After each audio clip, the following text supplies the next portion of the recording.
All right, welcome. Today, we are going to tackle one of the biggest, and let's be honest, most frustrating things about AI assistants.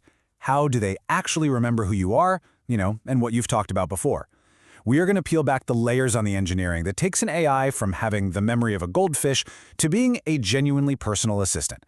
So, let's dive in.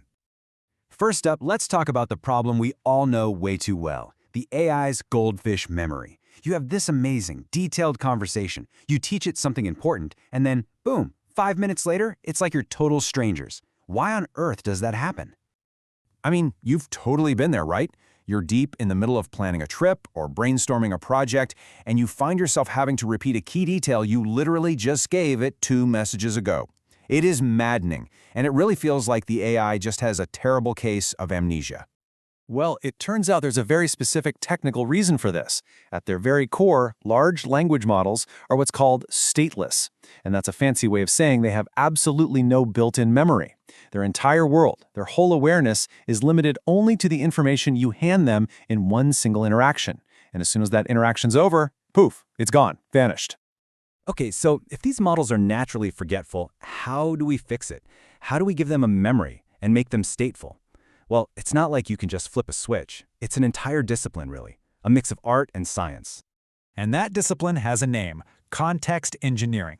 You should think of this as the master process of building a temporary brain for the AI, for every single turn of a conversation. It's all about dynamically grabbing the right information, old chats, your preferences, relevant documents, and packaging it all up perfectly for the model to use right now. A really fantastic way to think about this is with a chef analogy. Context engineering is like a chef's mise en place. That's the French term for getting everything prepped. A great chef doesn't just start throwing things in a pan, right? No, they meticulously chop, measure, and organize every single ingredient first. That preparation is what makes the dish amazing. And that's exactly what context engineering does for an AI's response. And this isn't a one-and-done kind of thing. It's a constant cycle that happens for every message you send. First, the system fetches all the relevant context. Then, it prepares it into the perfect prompt for the AI. Third, it sends that prompt to the LLM. And finally, and this is so important, it uploads any new stuff it learned in that exchange back into storage. It's this constant loop of learn, prepare, act, and save. So this whole cycle relies on 2 main components. The first one is called a session, and it is all about managing the now, the immediate back and forth of the conversation you're having. Honestly, the best analogy for a session is a temporary workbench you'd use for a project. Imagine you're building something. You've got all your tools, notes, and parts spread out everywhere. It's probably a bit messy, it's temporary, and it's all specific to this one task. Everything's right there at your fingertips, but as soon as the project's finished, you clear the bench. But you don't just sweep everything from the workbench into a random box, right? For the really important stuff, you need an organized system. And that brings us to the second key component: memory. This is all about building a permanent, organized knowledge base for the long haul. So if the session is the messy workbench, memory is the neat, meticulously organized filing cabinet. You don't save every little scrap of paper or rough draft. No way. You look at everything on the workbench, you pull out only the most critical, finalized information, and you file it away neatly so you can find it for future projects. Putting them side by side really makes it click. On the left, you've got sessions, the temporary workbench. It handles one single conversation and holds all the raw, messy, chronological history. But on the right, you've got memory, the permanent filing cabinet.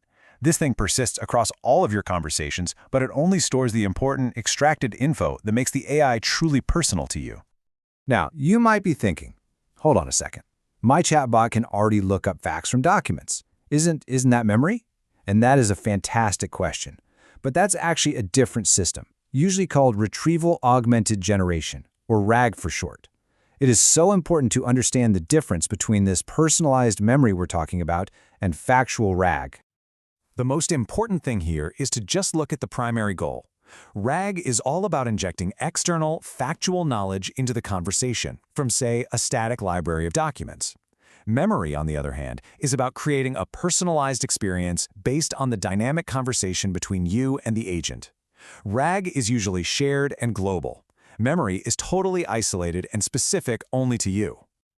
Let's make it even simpler. Think about who you're talking to. RAG turns your AI into a research librarian. It's an expert on world facts from a huge public library, but it has no idea who you are personally. Memory, though, that turns your AI into a personal assistant. It becomes an expert on you because it carries a little private notebook with all your preferences and your history together. A really great AI needs to be both. So let's just do a quick recap, the big takeaways. First, LLMs are born forgetful. They're stateless. The fix for that is context engineering, which is basically building a temporary brain for the AI.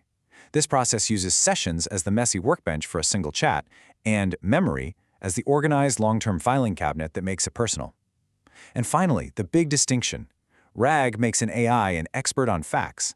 Memory makes it an expert on you. So we've seen how this incredible memory gets built. It's what allows an AI to learn, to adapt, and to actually grow alongside us. But of course, this amazing technology also brings us right to the edge of a new and really important frontier. And it leaves us with one final, pretty provocative question to chew on. As an AI's memory gets better and better, who gets to decide what it should forget?